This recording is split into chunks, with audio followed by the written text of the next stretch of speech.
세상에는 선도 아니고 악도 아닌 중성적인 것들이 참으로 많이 있습니다. 성도의 삶에 죄가 될 수도 있고 안 될 수도 있는 애매모호한 것들이 있다는 말입니다. 고대의 철학자들도 이런 문제로 인하여서, 고대의 철학자는 주로 윤리가들이거든요.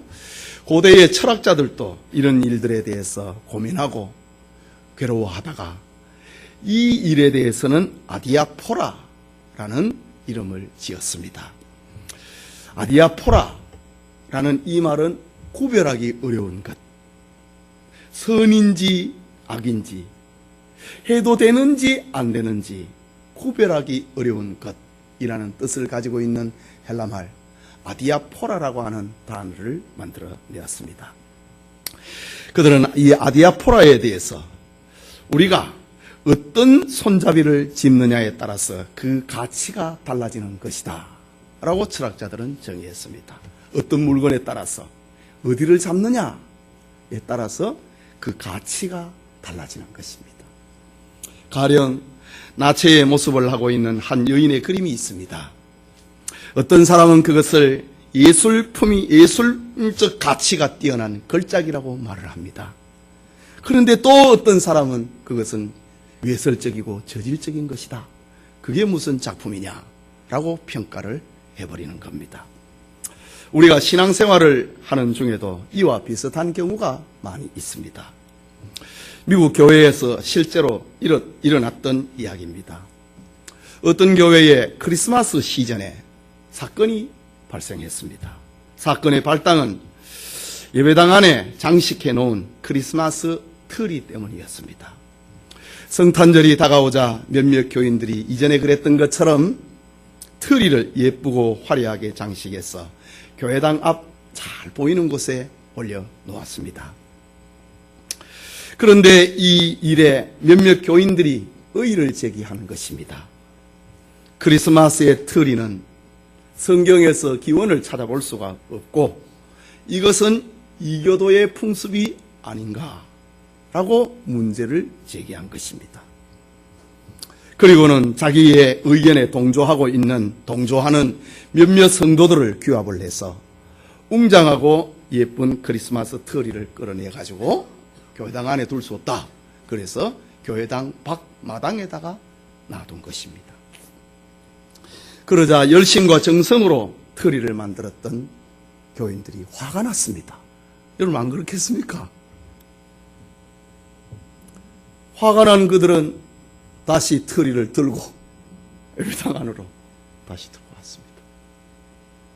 그랬더니 반대파 사람들이 다시 트리를 끌고 교회당 밖으로 끌고 가는 겁니다. 그러는 사이에 교회의 두 부류로 갈라지고 큰 다툼이 발생하고 말았습니다. 그들은 서로 자신들의 주장을 양보하려고 하지 않습니다.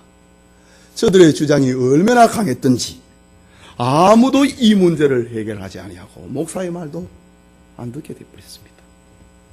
그들은 결국 이 문제를 가지고 세상 법정에 가져갔습니다.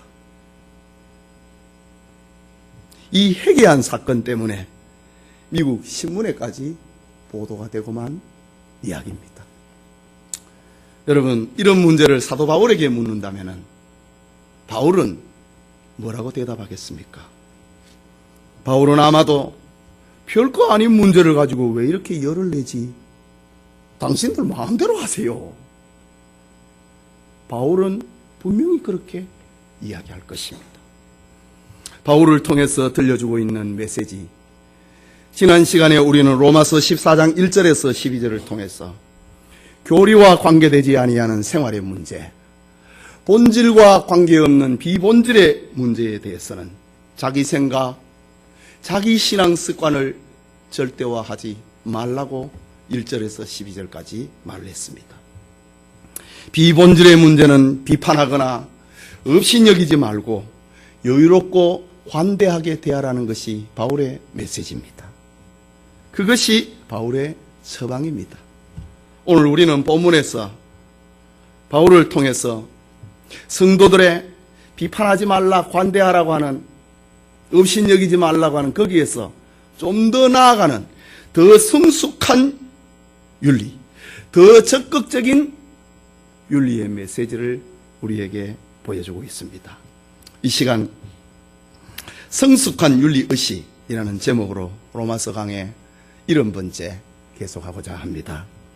말씀을 듣는 우리 모두에게 하나님의 은혜 주실 것을 소원합니다. 더 성숙한 성도의 윤리의식이 무엇인가?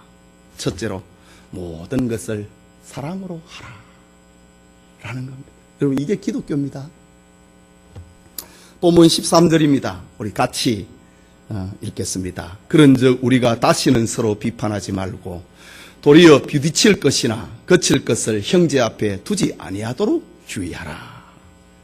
그런즉 우리가 다시는 서로 비판하지 말라. 이 말은 1절에서 12절을 지금 요약하고 있는 말입니다. 이유는 모든 성도는 다 하나님의 자녀들이고 하나님의 자녀된 성도는 다 형제이기 때문입니다. 그럼에도 불구하고 내가 남을 비판하면은 나도 비판을 받게 되고 마는 것입니다. 예수님께서 말씀하셨습니다. 마태복음 7장 1절에 비판을 받지 아니하려거든 비판하지 말라. 지금 바울은 주님의 이 말씀으로 꽉 차가지고 있습니다. 그래서 지금 로마서 14장이라고 하는 이 위대한 걸작품을 영감으로 기록을 해내고 있는 겁니다. 바울은 이런 원리에 따라서 성숙을 교훈합니다. 도리어 부딪힐 것이나 거칠 것을 형제 앞에 두지 아니하도록 하라. 비판하지 말라라고 하는 그것보다 더 한 걸음 나아가갖고 형제 앞에 두지 않도록 해라 라고 합니다. 여기 부딪힐 것이라고 하는 말은 다른 사람에게 상처를 주는 어떤 것을 말합니다. 그리고 거치는 것은 다른 사람으로 하여금 범죄하게 만드는 것을 의미합니다. 내 때문에 다른 사람이 시험이 들고 그런 거 아직 하지 말라고 합니다.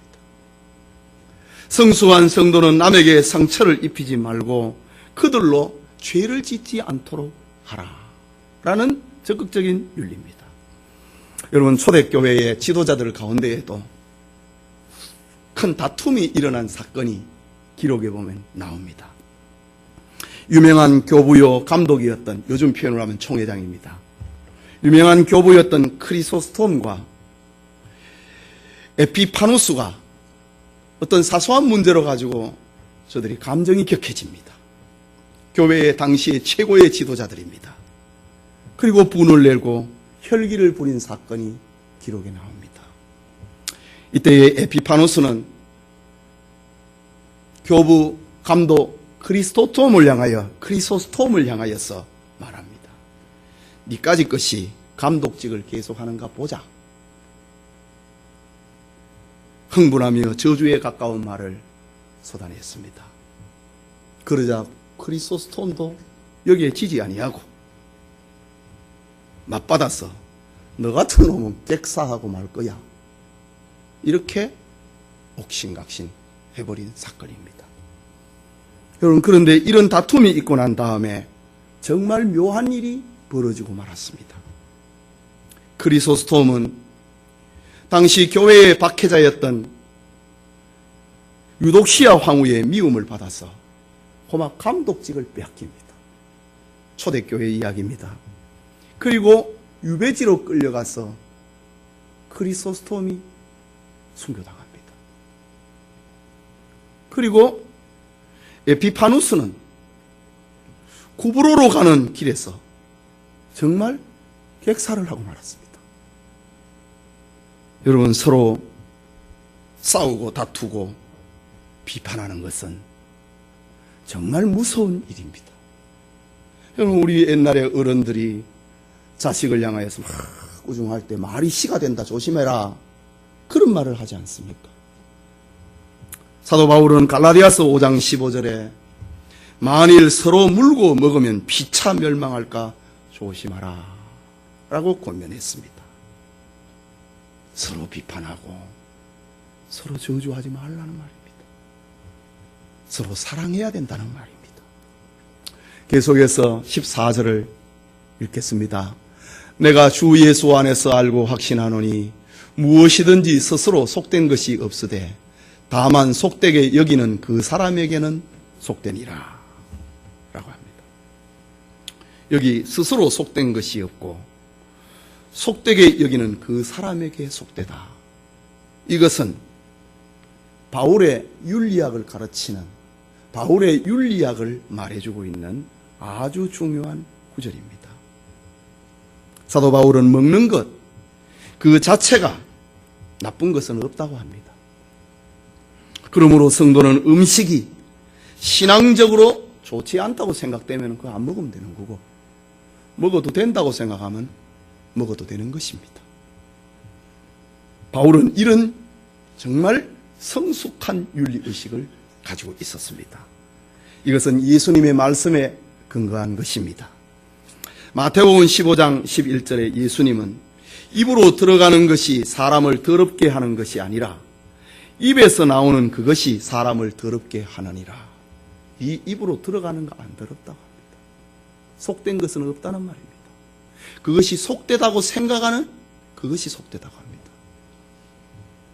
말하자면은 속되다고 생각하는 것, 입으로 나오는 것, 악한 생각과 살인과 간음과 음란과 도적질과 거짓 증거가 그리고 회방, 이것이 네 속에서 나오는 것이라 라고 예수님은 말씀하셨습니다. 바울은 예수님의 이런 말씀의 원리에 따라서 무엇이든지 스스로 속된 것이 없으되 다만 속되게 여기는 그 사람에게는 속되니라. 너가 그것을 속되게 여긴다고 생각하면 그거 안 먹지 마라고 합니다. 이런 윤리의식에 대해 바울은 가졌습니다. 우리 15절을 계속 읽읍시다. 만일 음식으로 말미암아 내 형제가 근심하게 되면 이는 네가 사랑으로 행하지 아니함이라. 그리스도께서 대신하여 죽으신 형제를 내 음식으로 망하게 하지 말라 라고 합니다. 바울은 오늘 본문에서 음식 문제를 가지고 설명을 하고 있지만은 사실은 지금 성숙한 윤리, 형제 사랑에 대해서 사랑으로 대해야 된다. 음식 문제를 가지고 말을 하고 있지만은 지금 사랑에 대한 이야기를 하고 있는 것입니다. 음식으로 네 형제가 근심하게 된다면은 이것은 네가 사랑으로 행하지 아니함이라.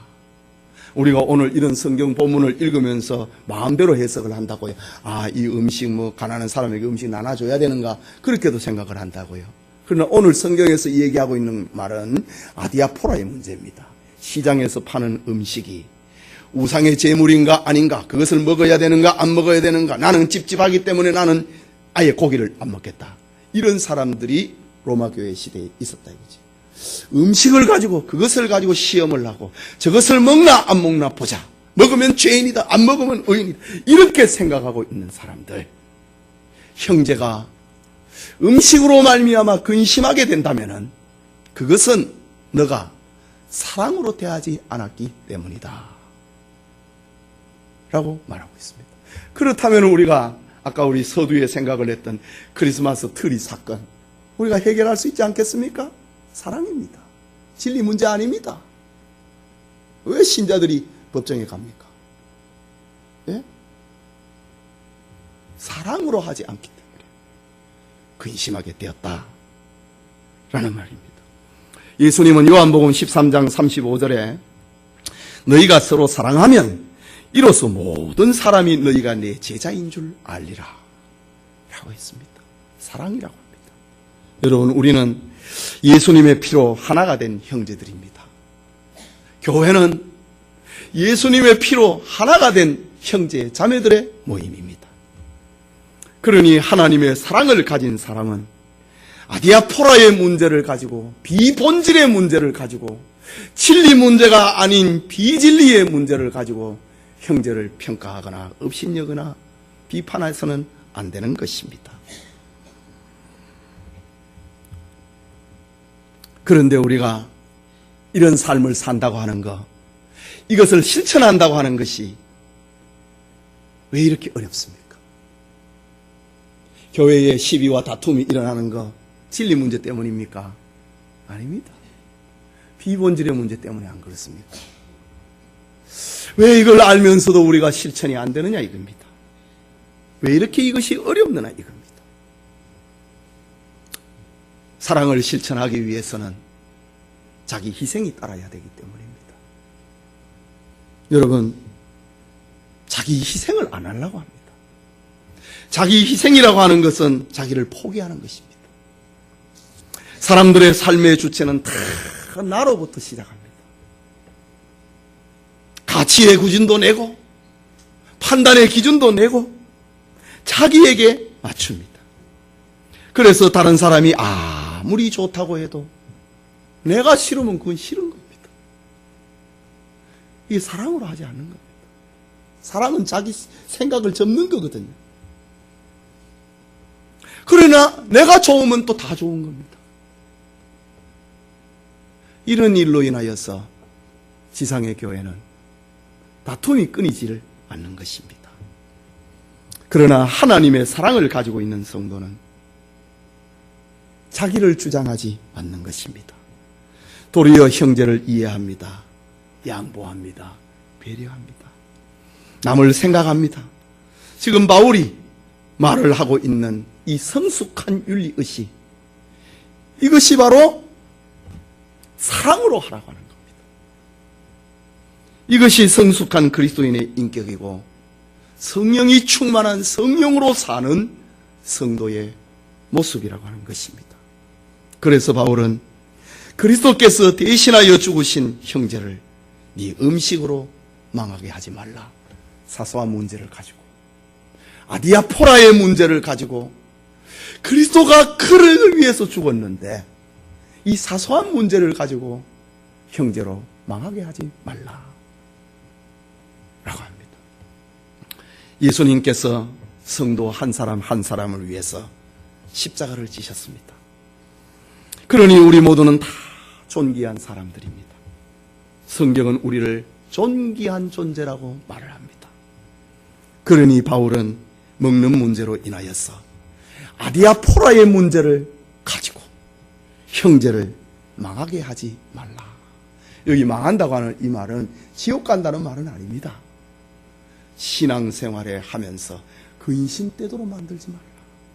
근심하는 동안에 그 사람은 하나님의 영광을 못 나타내게 된다. 하나님의 영광을 위해서 살아야 되는 사람인데 너로 인하여서 그가 근심한다고 하면은 너가 이 아디아포라의 문제, 음식 문제, 진리 문제 아닌 그걸 가지고 형제를 망하게 하는 것과 마찬가지입니다. 우리는 예수를 믿어서 구원을 받고 구원받은 성도들이 하나님의 영광을 위해서 살아야 되는데 네가 형제로 넘어지게 하고 형제로 근심하게 하고 형제로 시험에 들게 한다면은 그리스도께서 그를 위하여 십자가에 죽으신 그 일을 너는 망치는 사람이다. 바울의 권면인 것입니다. 음식을 먹고 마시는 것 때문에 우리 아디아포라의 문제 때문에 지옥 가는 사람은 없습니다. 그렇다면 우리 성도들로 하여금 하나님 앞에 즐거워하고 기뻐하고 영광을 돌리면서 살아가는 그 일을 망치는 자가 되어서는 안 되는 것입니다.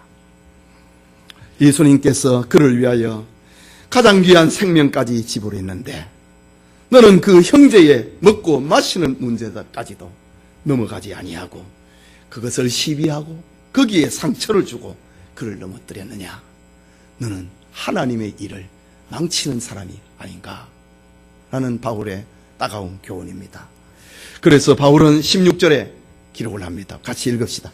그러므로 너희의 선한 것이 비방을 받지 않게 하라 라고 합니다. 너희의 선한 것이 무엇입니까? 이것은 하나님이 주신 믿음입니다. 믿음은 하나님이 주신 선물로 그 믿음을 가지고 우리가 구원을 받습니다. 구원받은 성도, 이 믿음이 있는데 그것을 가지고 너의 선한 그것이 사람들로 하여금 비방을 받지 않도록 해라. 저 사람이 진짜 예수 믿는 사람인가? 그런 비방을 받지 않도록 해라 라고 합니다. 그렇다면 아디아포라의 문제, 비본질의 문제는 사랑으로 행해야 되는 겁니다. 그래야 문제 해결에 길이 열리는 것입니다. 지난 시간에 우리가 저 17세기 독일 교회를 하나로 만들었던 저 멜테니우스의 이야기를 잠시 인용을 했습니다. 본질적인 것에 대해서는 일치를, 비본질적인 것에 대해서는 자유를, 그리고 이 모든 것에 대해서는 사랑으로 대해라. 사랑입니다. 우리가 본질적인 것에 대해서는 정말 목숨을 걸고 일치를 이루어야 됩니다. 그러나 먹고 마시는 우리의 생활의 문제를 가지고는 자유를 주고 사랑으로 대해야 된다. 이것이 오늘 바울의 가르침과도 맥을 같이 하게 되는 겁니다. 우리 성도님들이 교회 공동체에서 사랑의 덕을 세우는 성도로 성숙한 윤리의식을 가지는 우리 권사님들, 그리고 우리 집사님들, 우리 교우들이 다 되시기를 바랍니다. 둘째로, 성숙한 윤리의식, 그것은 육체 중심이 아닌 영혼 중심의 교회가 되는 것입니다. 17절의 말씀을 같이 읽읍시다. 하나님의 나라는 먹는 것과 마시는 것이 아니요 오직 성령 안에 있는 의와 평강과 희락이라 라고 있습니다. 우리가 살고 있는 세상은 먹기 위해 사는 것처럼 보입니다. 잘 먹기 위해서 돈을 벌고 보다 더 잘 살기 위해서 인류는 문명을 건설해 왔습니다. 우리 조상들도 먹기 위하여서 부지런히 일을 했습니다. 경제개발 5개년 계획을 통해서 우리는 잘 먹게 됐습니다. 국력은 높아지고 소유는 넉넉하게 됐습니다. 하지만 모든 세계가 가는 길처럼 인간성은 차가워지고 먹고 마시는 것을 우선하는 동물적인 존재가 되어버리고 만 것은 사실입니다. 그런데 바울은 들려줍니다. 하나님의 나라는 먹는 것과 마시는 것이 아니다 라고 합니다. 말하자면 육체 중심이 아니라 영 중심이라고 하는 말입니다. 바울이 말하고 있는 하나님의 나라가 그렇다면 어디이겠습니까? 천국이겠습니까? 틀린 대답은 아닙니다. 그러나 하나님의 나라는 더 가까운 곳에 있습니다. 그것은 하나님이 다스리는 나라, 하나님의 주권이 행사되는 나라, 바로 믿음의 공동체, 교회를 가리키는 말입니다. 교회는 먹고 마시는 문제 때문에 시비하는 곳이 아니고 의와 평강과 희락이 양식이 되는 곳이다 라고 들려줍니다. 사람들은 흔히 나는 좋은 교회에 다닌다 라는 말을 자랑스럽게 하는 이들이 종종 있습니다. 여러분, 그렇다면 좋은 교회에 다닌다고 하는 그 말이 무슨 말입니까? 좋은 교회라고 하는 말은 건물을 가리키는 것이 아닙니다. 많은 숫자가 운집에 있는 것도 아닙니다. 자기가 교회에서 어떤 주권을 행사할 수 있는 그런 것도 더더욱 아닙니다. 교회는 예수님의 예수님을 생명의 구주로 고백을 하고 믿는 무리의 공동체를 말합니다. 여기에 성령 안에서 하나님의 말씀이 바르게 선포된다면 그곳이 좋은 교회입니다. 그러므로 좋은 교회는 먹고 마시는 일로 시비하는 곳이 아니고 오늘 성경에 있는 말씀처럼 성령 안에서 의와 평강과 기쁨을 얻을 수 있는 곳, 그것이 좋은 교회입니다. 여러분, 권위 있는 기독교 잡지사에서 목사님들을 대상으로 설문조사를 한 적이 있었습니다. 그 설문의 제목은 교회에서 제일 불편하고 무서운 사람이 누구인가? 라는 제목이었습니다. 여러분, 목사님들이 제일 불편하고 무서운 사람들이 누구이겠습니까? 궁금하지요? 오늘 이건 제 대답이 아니고 한국교회 목사님들의 많은 목사님들의 데이터, 그 중에 1번, 2번, 3번을 지금 제가 인용을 합니다.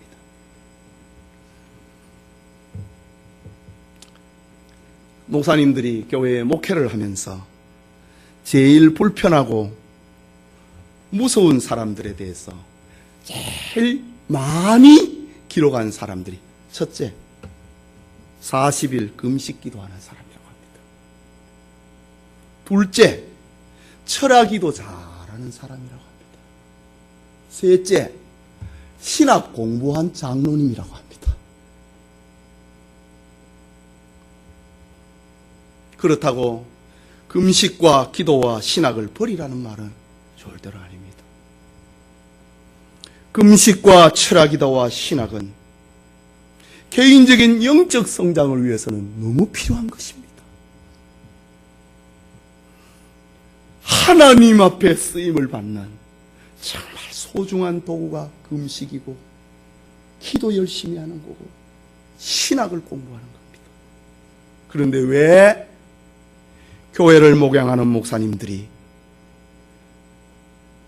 이 사람들을 불편해할까요? 이유는 열심 있는 성도들이 금식하고 철야해서 기도를 하고 신학 공부를 자기 신앙 성장을 위해서 쓰지 아니하고 남을 판단하고 정죄하는 도구로 쓰고 있기 때문입니다. 40일 금식을 하고 교회에 찾아와서 하는 말, 우리 목사님의 설교는 은혜가 없어. 우리 목사님은 기도가 부족한 것 같아. 은근슬쩍 한마디 내려놓습니다. 이런 거는요, 목사님 가슴에 못을 박는 일입니다. 신학 공부한 장로님은 하는 말, 우리 목사님은 공부를 안 하시는 것 같아. 신학적으로 왔다 갔다 하는 것 같아. 정말 목사님 죽입니다. 남전도회가 어떻고 여전도회가 어떻고 비판합니다. 그래서 한국교회 목사님들이 제일 불편해하고 제일 무서운 사람이, 첫째, 40일 금식 기도하는 사람, 둘째, 밤새도록 기도하는 사람, 셋째, 신학 공부한 장로님. 무섭게 생각합니다. 이런 경우에 오늘 바울의 권면의 메시지를 들어야 됩니다. 하나님의 나라는, 다른 표현으로 하면은 교회는 성령 안에서 의와 평강과 희락이라. 이것이 우리가 받아야 될 말입니다. 여러분, 의와 평강과 희락은 교회에서 하나도 놓쳐서는 안 되는 것입니다. 이 가운데 하나도 잃어버려서는 안 되는 것입니다. 의는, 교회에서 얘기하고 있는 이 의는 하나님이 우리를 용서하시고 하나님이 우리를 받으시는 구원을 말합니다. 평강은 성도의 공동체를 유지하게 만드는 화평을 말합니다. 화목을 말합니다. 희락은 성도 개인의 마음 속에 솟아나는 신령한 기쁨을 말하는 것입니다. 내가 구원받았다. 우리는 신앙 공동체이니 화목해야 된다. 내 마음에 기쁨이 일어나야 된다. 이 세 가지는 교회에 오시고 교회가 가야 될 길이고 교회가 먹어야 될 양식입니다. 이 세 가지가 있을 때에 하나님의 나라 교회는 좋은 교회가 되고 건강한 교회가 되는 것입니다. 여러분, 교회라고 하는 울타리를 생각하기 전에 여러분 자신을 생각해 보십시오. 내가 건강한 교인인가? 그것은 오늘 세 가지, 의와 평강과 희락이 있는가? 그거를 생각하면 답이 나옵니다. 내가 하나님 앞에 구원받은 구원의 감격이 있는가? 내가 교인들 사이에서 성도에서 화목해하는 사람인가? 내 마음에 속에서 우러나오는 기쁨이 있는가? 이 기쁨을 누구에게 전해주고 싶은 그런 마음이 있는가? 그 사람은 건강한 사람입니다. 오늘 우리 예배드리는 우리 모든 성도님들, 그리고 우리 이웃사랑위원회 회원 여러분, 건강한 성도, 좋은 교회의 멤버가 될 수 있기를 바랍니다.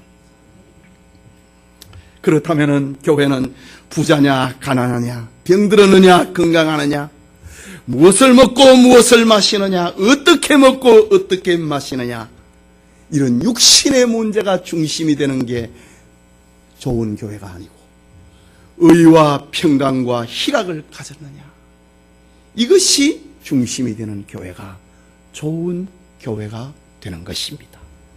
여러분, 영국의 여왕이 있는 런던의 버킹엄 궁전은 여왕이 궁전에 있을 때는 항상 깃발을 올려놓습니다. 궁전에 깃발이 휘날리고 있으면은 런던의 시민들은 우리 여왕이 궁전에 계시구나, 이렇게 생각합니다. 깃발이 오늘은 올라와 있지 않고 펄럭이지 아니하면은 여왕께서 궁전에서 출타하셨구나, 사람들은 이렇게 생각합니다. 여러분, 우리의 마음속에 주님이 계시면 의와 평강과 희락의 깃발이 펄럭입니다. 그러나 우리 마음속에 주님이 계시지 아니하면 의도, 평강도, 희락도 그 깃발이 펄럭이지 않게 되는 겁니다. 여러분이 주님의 깃발을 펄럭일 수 있는가? 지금 펄럭이고 있는가? 돌아볼 수 있기를 바랍니다. 어거스틴이 고백한 대로 우리의 심령이 주님 안에서 안기기까지 나는 평안을 누릴 수 없었습니다, 라는 말을 남겼습니다. 우리의 삶이 아무리 고달프고 외로워도 주님을 모시고 살면은 의와 평강과 희락의 깃발을 날릴 수가 있습니다. 초대교회의 성도들은 이 의와 평강과 희락을 가지고 서로 나누어주고 서로 통용을 하고 교제하고 그렇게 기뻐했던 것입니다. 우리는 보고 들은 것을 말하지 않을 수 없어 기쁨 속에서 얻어맞아도 전도했던 사람들입니다. 세상의 기쁨은 환경이 가져다주는 외적인 것입니다. 그래서 건강하면 기쁘고 병들면 슬픕니다. 돈을 벌면 좋아하고 돈벌이가 잘 안 되면 슬퍼집니다. 환경은 스스로 바꾸고 변함으로 이런 외적인 기쁨은 잠시 있다가 또 사라져버리고 맙니다.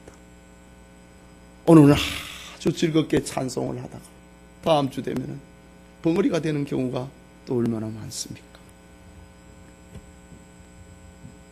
그러나 주님 안에서 누리는 기쁨은 고난 중에도 흐린 날에도 기쁩니다.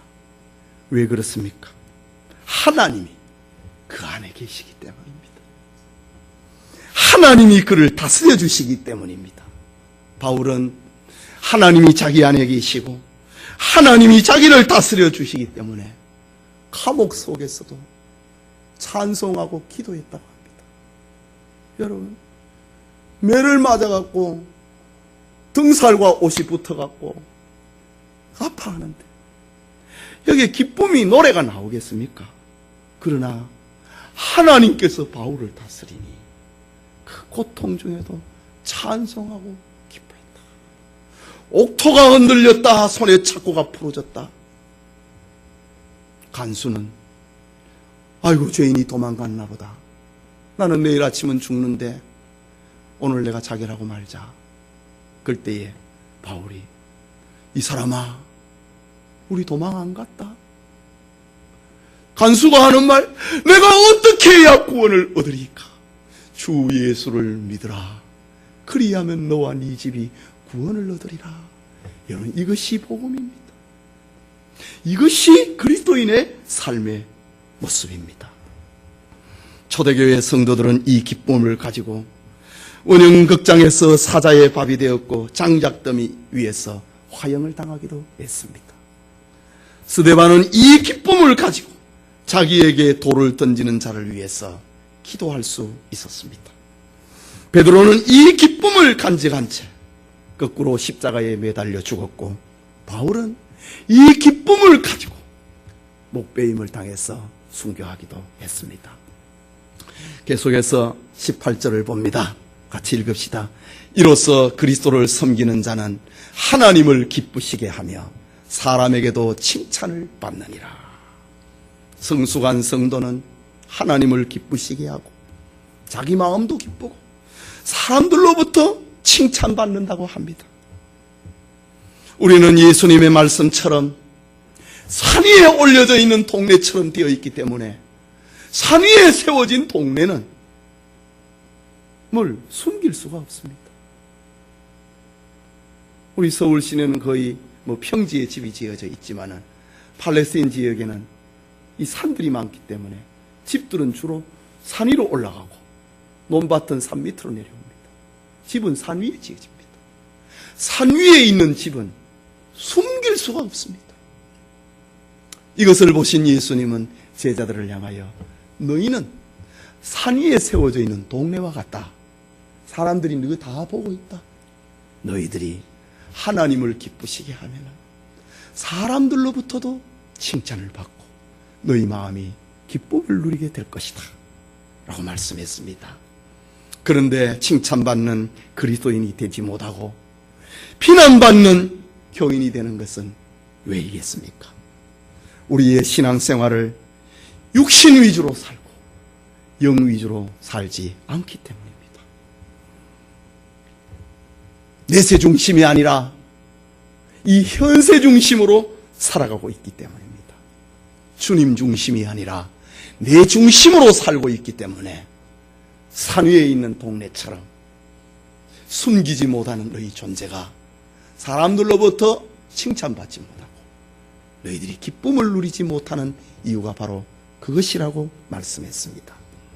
여러분, 성숙한 윤리의식을 가진 성도들은 먹고 마시는 육체 중심의 교인이 아니고 이 세상이라고 하는 금세 중심의 교인이 아니고 의와 평강과 희락을 가진 영혼 중심의 성도입니다.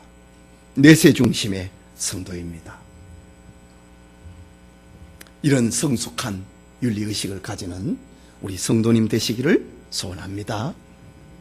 마지막으로 성숙한 윤리의식은 서로 덕을 세우는 일에 힘쓰는 것입니다.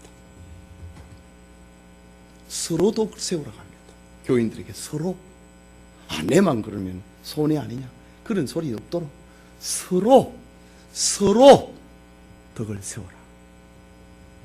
내가 사랑을 받았으면 다음엔 네가 사랑을 베풀어라.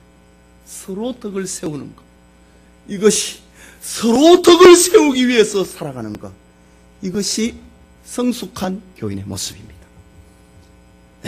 19절을 같이 읽읍시다. 그러므로 우리가 화평의 일과 서로 덕을 세우는 일에 이를 힘쓰나니 라고 합니다. 바울은 오늘 본문에서 성도들에게 두 가지를 부탁합니다. 하나는 신앙 공동체에서 화평하는 일에, 화목하는 일에 힘쓰고, 다른 하나는 서로 덕을 세우는 일에 힘을 쓰라고 합니다. 여러분, 화평과 덕이라고 하는 이것은 지식을 가지고는 못 세웁니다. 내가 많이 안다, 이것을 가지고는 교회를 화목하게 못 만듭니다. 지식을 가지고는 좋은 교회 못 만듭니다. 덕입니다. 덕. 지식까지는 내가 이렇게 하는데, 내가 이거 알고 있는데, 이거 가지고는 절대로 좋은 교회 못 만듭니다. 덕입니다. 덕스러워야 됩니다. 돈 가지고 안 됩니다. 오직 사랑입니다. 고린도전서 8장 1절에 보면은 우상의 제물에 대하여는 우리가 다 지식이 있는 줄 아나 지식은 교만하게 하며 사랑은 덕을 세우나니 라고 합니다. 고린도 교회도 이와 비슷한 문제가 일어났습니다. 우상의 제물 먹어야 되냐 말아야 되냐, 시장에 파는 음식이 우상의 제물인가 아닌가, 여기에 대해서 아주 분별력이 있는 교인들이 있었어요. 바울이 하는 말, 너 지식을 가지고는 교만하게 만들지 덕을 못 세운다. 우상의 제물에 대하여 우리가 다 지식이 있는 줄을 아나 지식은 교만하게 만들고 사랑은 덕을 세우느니라. 사랑이 있어요. 화평과 덕을 세우는 비결은 사랑입니다. 사랑은 형제의 연약함을 이해해주고 상대를 인정해주고 칭찬하는 것입니다. 그 사람의 편에 서서 이해할 때에 이 덕이 서고 화평이 설 겁니다. 시시비비를 가리면은요 절대로 안 됩니다. 이런 원리에서 바울은 권면합니다. 20절에 같이 봅시다. 음식으로 말미암아 하나님의 사업을 무너지게 하지 말라. 만물이 다 깨끗하되 거리낌으로 먹는 사람에게는 악한 것이라. 거리낌으로. 내가 이거 안 먹어야 되는데 먹었다. 거리낌으로. 내가 먹어도 되는데 안 먹었다. 거리낌으로. 그 거리끼게 만드는 게 지식입니다. 응? 거리낌으로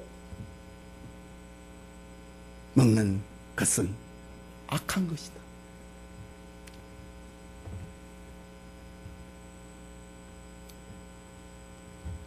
하나님의 사업이라고 하는 것, 먹고 마시는 문제를 가지고 하나님의 사업을 무너지게 하지 말라. 아까는 성도를 무너뜨리게 하지 말라고 했지요. 응? 교인을 무너뜨리게 하지 말라고 그랬지요. 지금은 하나님의 사업을 무너뜨리게 하지 말라고 합니다. 하나님의 사업은 교회가 하고 있는 일 아닙니까? 구령운동을 말합니다. 전도를 해야 되는데, 한 영혼을 구원시켜야 되는데, 하나님의 사업을 네가 가지고 있는 지식 가지고 무너뜨리게 하지 말라고 합니다.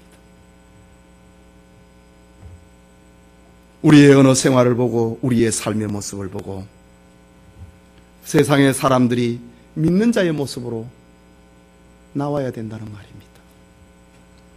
주님은 성도들에게 너희는 세상의 소금이고 빛이라고 했습니다. 그런데 예수 믿는 성도가 거짓말하고 속이고 사기치고 술에 취해 소란을 피우면 하나님의 사업을 무너지게 만듭니다. 전도길이 막힌다는 말입니다. 사람이 전도되기는커녕 저런 인간이 교회 다니나, 저게 무슨 집사고, 교회를 비판하고 오히려 하나님을 사잡아 욕하게 되는 것입니다. 어떤 교회에 알코올 중독이 된 청년이 술을 끊고 예수님을 믿게 된 일이 있었습니다. 우리 정 집사님도 계시지만은 비슷한 청년이 하나 있었습니다. 그런 그가 예수님을 믿자 교회의 장로님이 참 축하한다고 그를 식사 자리에 초대를 했습니다. 그리고는 장로님이 그 청년에게 포도주 한 잔을 권합니다. 청년이 말하기를, 장로님, 저 술 끊었습니다. 알코올 중독에서 이제 벗어났습니다. 라고 말합니다. 그때 장로님이 하는 말, 괜찮아. 포도주 한 잔쯤은 약으로도 쓸 수 있다고 성경에 말했어. 라고 말을 하며 포도주를 권했습니다. 알코올 중독에서 벗어난 그 청년은 포도주 한 잔으로 말미암아 옛날로 돌아가 버리고 말았습니다. 우리 정 집사님도 자주 그러잖아요. 한 번 먹으면 가버린다고 합니다. 그때부터 그 청년은 술에 취하기만 하면은 나를 이 꼴로 만든 사람은 암흑의 장로야. 그가 나를 책임져야 돼. 그리고 소리를 치고 다녔다고 합니다. 이런 경우에 먹고 마시는 문제를 가지고 하나님의 사업을 무너뜨렸습니다. 본문 21절 22절을 같이 읽읍시다. 고기도 먹지 아니하고 포도주도 마시지 아니하고 무엇이든지 내 형제로 거리끼게 하는 일을 아니함이 아름다우니라. 네게 있는 믿음을 하나님 앞에서 스스로 가지고 있으라.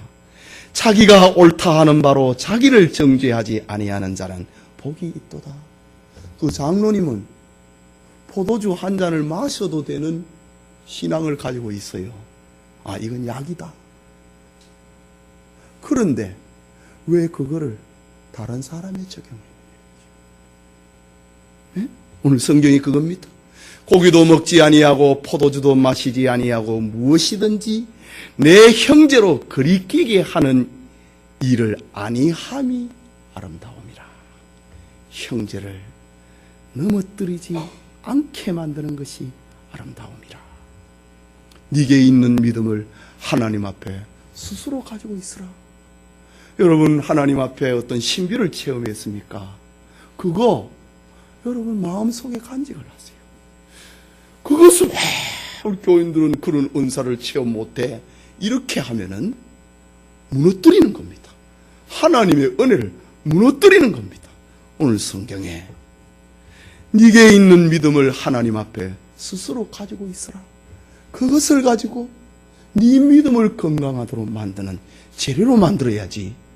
그것을 다른 사람에게 적용을 하면은 거기에는 반드시 넘어지는 사람이 생긴다, 이 말입니다.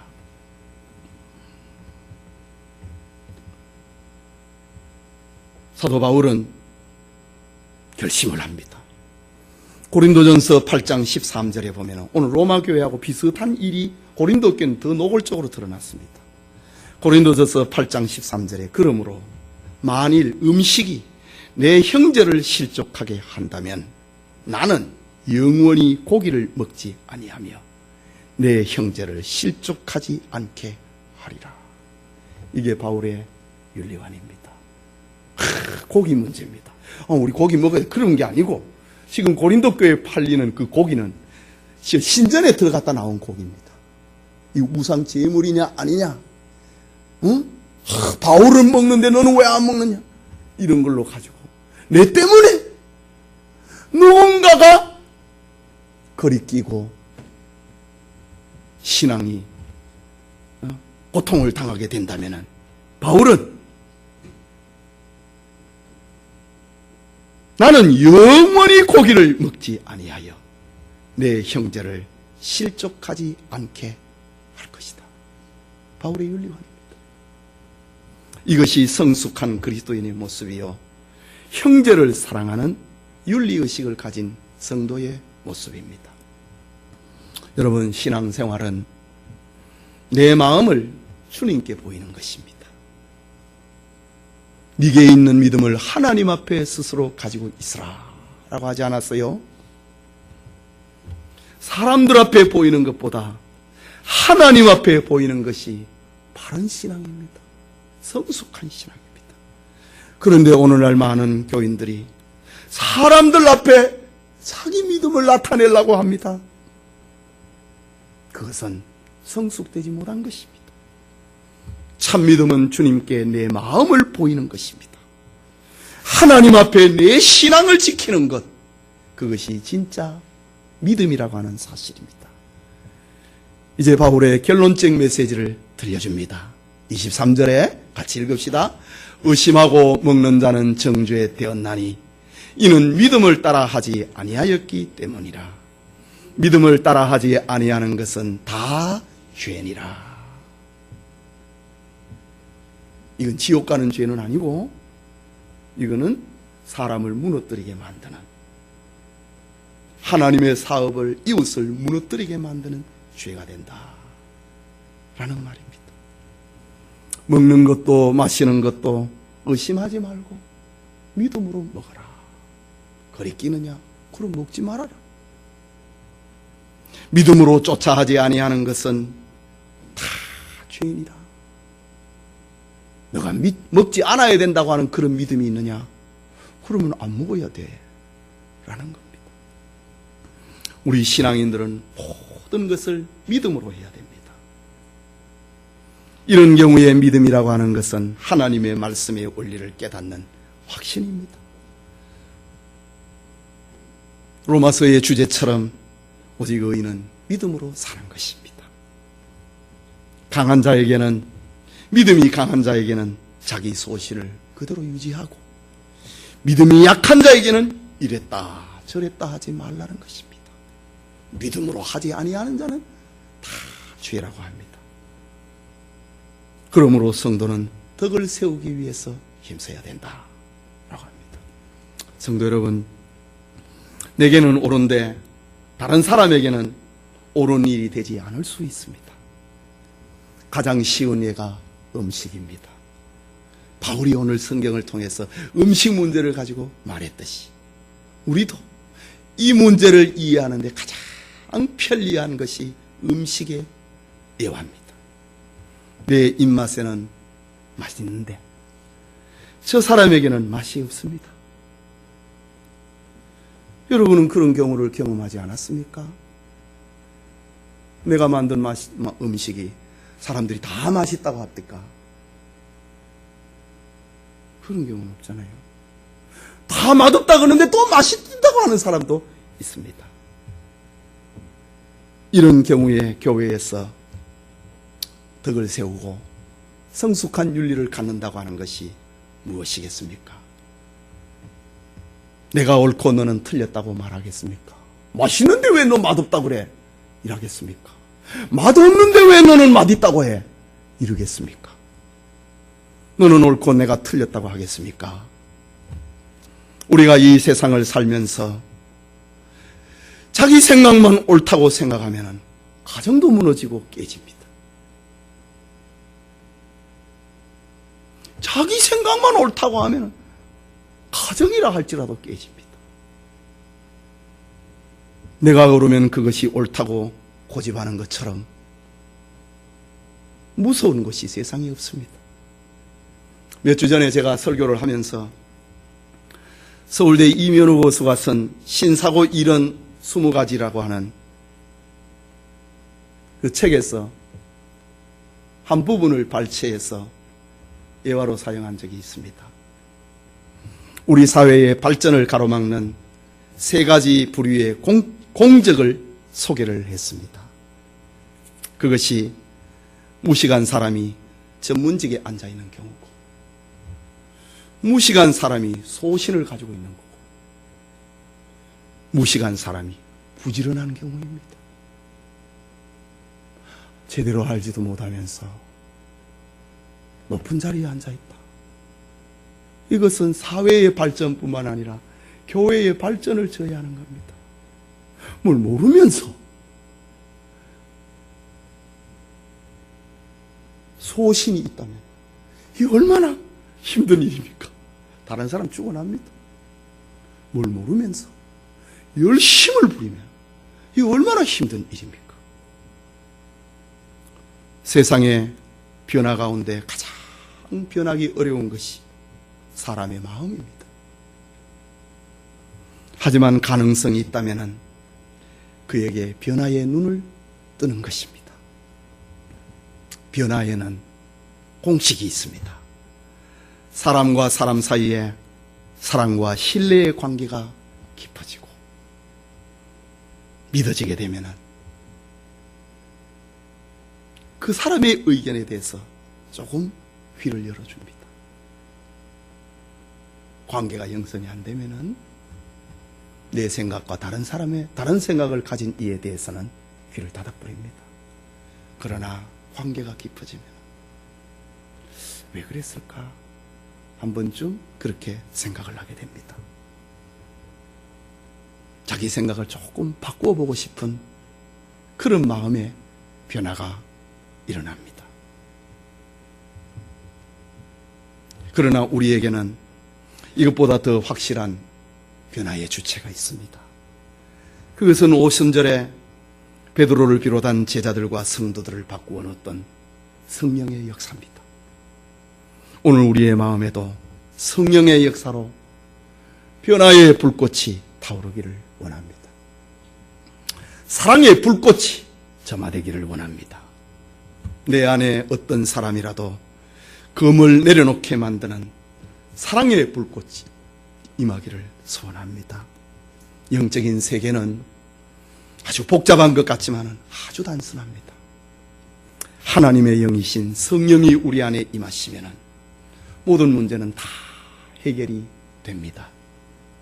그렇게 변하지 않을 것 같던 사람도 성령이 임하면 순식간에 변화될 수 있습니다. 성숙한 변화의 축복이 우리와도 함께 하기를 원합니다. 바울은 구원받은 성도, 성령과 함께 사는 성도, 성숙한 성도의 삶을 가리켜서 모든 것을 사랑으로 행하라. 육체 중심이 아니라 교회 중심의 육체 중심이 아니라 영혼 중심의 신앙생활을 하라. 그리고 서로에게 덕을 세우기를 힘쓰라. 바울은 고린도전서 10장 23절과 24절에 기록하기를 모든 것이 가하나 모든 것이 유익한 것이 아니요 모든 것이 가하나 모든 것이 덕을 세우는 것이 아니니 누구든지 자기의 유익을 구하지 말고 남의 유익을 구하라. 이것이 성숙한 성도의 모습입니다. 나보다 이웃을 생각하고 내 의견보다 하나님의 사업을 먼저 생각하고 더 큰 것을 생각하는 그 안에 진정한 나의 행복도 들어있는 것입니다. 우리 모든 성도님들이 덕을 세우는 성숙한 그리스도인이 되기를 소원합니다.